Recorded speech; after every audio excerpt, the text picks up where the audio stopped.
बस दूसरों के फटे में टांग अड़ाना, अपने गिरेबान में नहीं झांकना और लातों के भूत बातों से नहीं मानते। ये 3 ऐसी कहावतें हैं जो हफ्ते के 7 दिन और साल के 365 दिन पाकिस्तान पर फिट बैठती हैं। उसने आज तक कभी अपने गिरेबान में नहीं झांका, हमेशा दूसरों के फटे में टांग अड़ाई है और यही वजह है कि उसे कोई बात तब तक समझ में नहीं आती जब तक कि उसे 2 लात नहीं पड़ जाती। पता नहीं क्यों शाहिद अफरीदी ने 2 दिन पहले जब अपना मुंह खोला तो मुझे यही तीनों कहावतें फिर से एक बार याद आ गई। आइए इसी पर बात करते हैं। नमस्कार दोस्तों, जय हिंद। मैं हूं रौनक और आप देख रहे हैं फनतंत्र। किसी आदमी के पास अगर खाने को पैसे ना हो, 2 महीने से उसने अपने बच्चे की स्कूल फीस न भरी हो, खुद की बीवी यहां वहां जाकर उधार मांगती हो, इसके बावजूद अगर वो आदमी खुद काम धंधा करने के बजाय अगर दिन भर ये चेक करता हो कि पड़ोसी के घर आज क्या खाना बना है, किसकी लड़की का मोहल्ले में किसके साथ चक्कर चल रहा है, तो उस आदमी को आप क्या कहोगे? यही ना कि यार कैसा जलील आदमी है। बस यही हाल पाकिस्तान का भी है। कोरोना के टाइम में खुद उनके डॉक्टर सर से लेकर पैर तक पन्नियां बांध बांध कर लोगों का इलाज कर रहे हैं। खुद वहां का प्रधानमंत्री सुबह शाम अपना फटा हुआ कुर्ता दिखाकर दुनिया से भीख मांग रहा है। हर दिन वहां के मजहबी गुंडे हिंदू और सिख लड़कियों को अगवा करके उनका धर्म बदल रहे हैं और इन्हें भाषण देना है हिंदुस्तान को। खरीदे इनसे इनकी सलवारों के नाड़े नहीं जाते और चाहिए इनको कश्मीर। कश्मीर कश्मीर कश्मीर की इसी रट में ताज़ा जो गू किया है, गू यानी टट्टी, सही सुना है आपने, जो गू किया है वो उस आदमी ने किया है जिसकी 20 साल क्रिकेट खेलने के बाद न तो उम्र बढ़ी है और न ही अकल। तो आइए इनकी थोड़ा अकल ठिकाने लगाते हैं और इस जवान बुढ़े की एक के बाद एक सीधा इसको जवाब देते हैं। तो पहला इसका वीडियो का ये हिस्सा आप देखिए, क्या कहा इन्होंने। लेकिन इससे बड़ी बीमारी जो है वो मोदी के दिलो दिमाग में है। बेशक वो बीमारी मजहब की बीमारी है। बेशक कोई शक नहीं, मजहब को लेके वो सियासत कर रहे हैं। तो लाला अफरीदी कह रहे हैं कि मोदी के दिमाग में मजहब की बीमारी है और वो मजहब की राजनीति करते हैं। और ये बात वो आदमी कर रहा है जिसका खुद का मुल्क बना ही मजहब की बुनियाद पर था। हिपोक्रेसी की भी सीमा होती है। अरे जो कोरोना के टाइम भी लोगों का मजहब देखकर उनकी मदद कर रहा है, वो मुल्क जहां आज भी गटर साफ करने के लिए खास मजहब के लोगों को ही काम दिया जाता है, जिसने आज़ादी के बाद 10% माइनॉरिटी कौम का पूरी तरह सफाया कर दिया, जहां आज भी सुबह शाम माइनॉरिटी की लड़कियों को अगवा करके उनके जबरन धर्म परिवर्तन कराया जाता है और पुलिस से लेकर अदालत तक उसका कुछ भी नहीं करती। इस मुल्क का आदमी हमें मजहब पर लेक्चर दे रहा है। हे भगवान, ये सुनने से पहले मेरे कान क्यों नहीं फट गए और धरती क्यों नहीं फट गई, उस धरती में अफरीदी समा क्यों नहीं गए। चलो छोड़ो, अगला पार्ट सुनो इस वीडियो का जहां पर ये लाला क्या बोल रहे हैं। सुनो तो। मोदी को एक बात का पता होना चाहिए है, तो बड़ा दलेर बनने की कोशिश करता है लेकिन है डरपोक आदमी। इतने छोटे से कश्मीर के लिए 7 लाख की फौज जमा कर दी है उसने।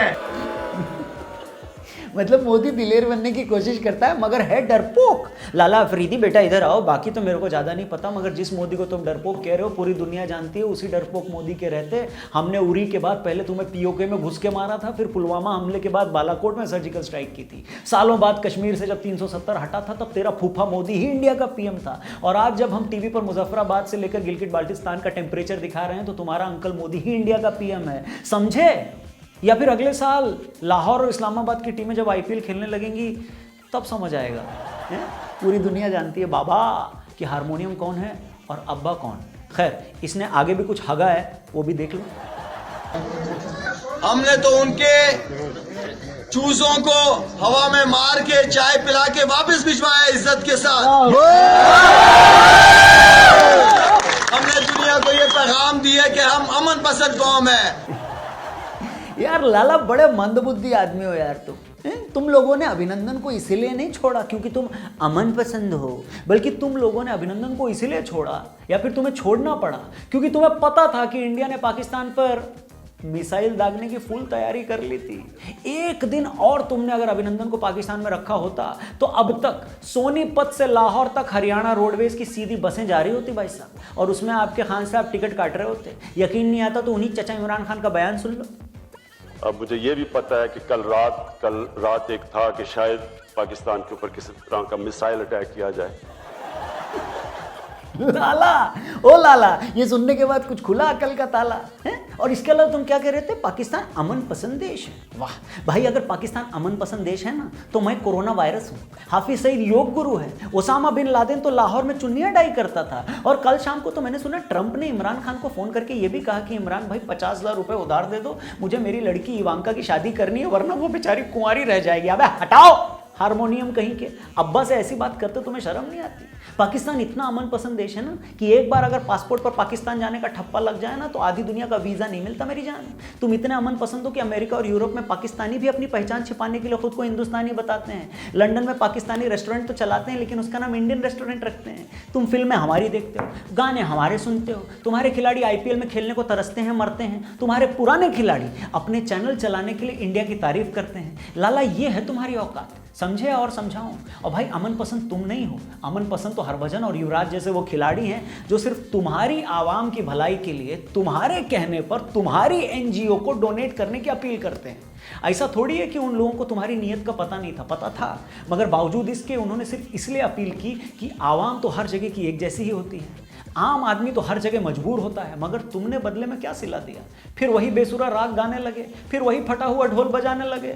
खुद तुमसे अपना देश नहीं संभल रहा है। पूर्वी पाकिस्तान तुम पहले ही गंवा चुके हो, बलूचिस्तान कभी भी गंवा सकते हो, सिंध तुम्हारे काबू में नहीं बचा हुआ, कश्मीर तुमसे हम कभी भी छीन लेंगे, और तुम्हें हमारी कश्मीर की पड़ी है। जिस आदमी का, अब ध्यान से सुनना, जिस आदमी का खुद का पैजामा पीछे से फटा हो ना, वो सड़क किनारे खड़ा होकर दुनिया को उसकी ड्रेसिंग सेंस के लिए सजेशन नहीं देता या उस पर कमेंट नहीं करता। खुद खाना खाते हुए आधी सब्जी जो पेट पे गिरा लेता है ना, वो इंसान टेबल मैनर्स की ऑनलाइन क्लासें नहीं चलाता। इसलिए सुधर जाओ और हमेशा याद रखना, हारमोनियम कौन है और अब्बा कौन है।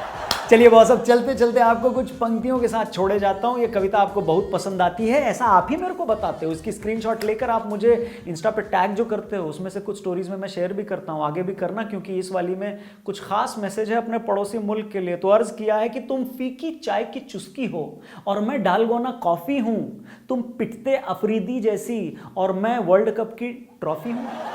अरे तुम गिरती इकोनॉमी हो, मैं उसमें होता घाटा हूँ, तुम पाकिस्तानी गाल प्रिय, मैं उस पे पड़ता चांटा हूं। अरे तुम कश्मीर की चाह लिए क्यों रोती बारंबार प्रिय, मैदान कहीं का भी हो लेकिन होती तेरी ही हार प्रिय, फिर भी नहीं सुधरती तुम। आगे की 2 लाइन सुनना कि मैं चुनता हूं अक्सर समझदारी, तुझे टुचियापा ही चुनना है। जी हाँ, मैंने टुचियापा ही बोला है, बाकी आप समझ कुछ भी सकते हो। मैं चुनता हूं अक्सर समझदारी, तुझे टुचियापा ही चुनना है, मैं कितना भी अवॉइड करूं, तुझे पीके एमके भी सुनना है। और आगे की 2 लाइनें जो मैं सुन रहा पढ़ने वाला हूं, उसमें मेरे को आपकी खास मदद चाहिए। क्यों? क्योंकि इसमें एक ऐसा शब्द है मैं जो बोलूंगा नहीं, पर आप समझ जरूर जाओगे। और अगर समझ जाओ तो कमेंट में शान से उसे लिखना। तो आखिरी 2 पंक्तियां सुनिए कि तुम बारूदी उस बम जैसी और मैं हूं शांति दूत प्रिय, तुम बारूदी उस बम जैसी और मैं हूं शांति दूत प्रिय, हम एक बार हड़का दें तो तुम पैंट में देते प्रिय।